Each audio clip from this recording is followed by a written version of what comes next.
今回は大日本帝国海軍が計画した幻の装甲航空母艦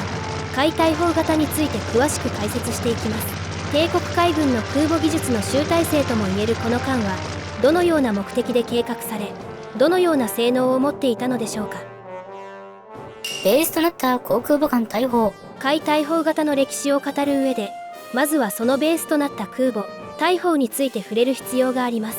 従来の空母は飛行甲板には装甲はなく、爆弾を一発でも被弾すれば発着艦が不可能になるという大きな弱点を抱えていました。これを克服するために建造されたのが、飛行甲板に強固な装甲を施した装甲空母大砲でした。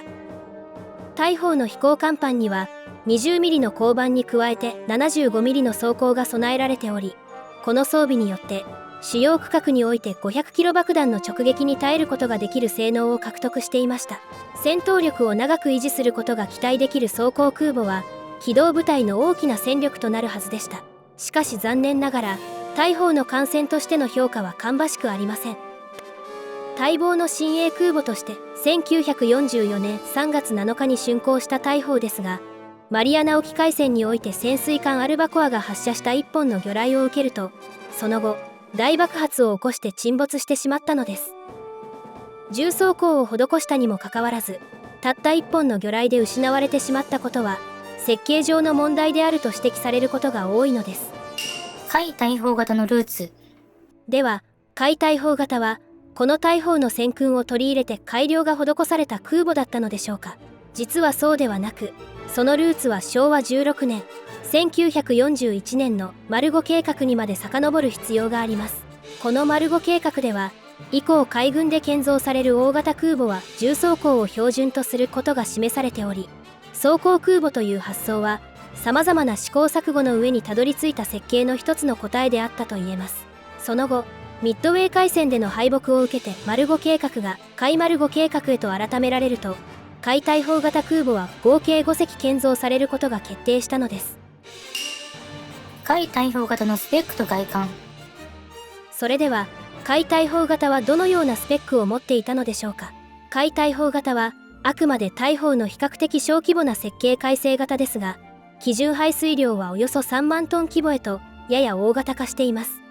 外見にさほど差はないように思えますが、海大砲型では設置される環境がより外側の位置に改められていました。これによりさらに効率的に飛行甲板を運用することが可能となるはずでした。飛行甲板の全長は260メートルを超え、大砲よりも4メートル長いものでした。これは日本の空母としては最長となりますが、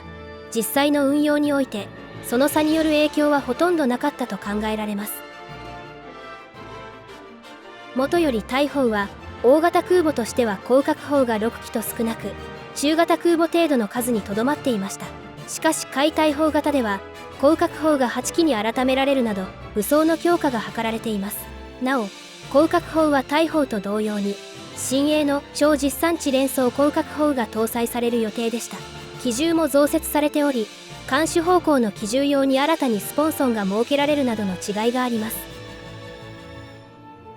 大砲と海大砲型で最も印象が異なるのは飛行甲板です。大砲の飛行甲板は木甲板の面積が多いのに対して、海大砲型では図面を読み解く限り木甲板の面積が狭いという違いがあります。これは木材の資源を節約するためで、大砲、海大砲型以降の日本空母の飛行甲板は木材ではなくラテックスが使用されています。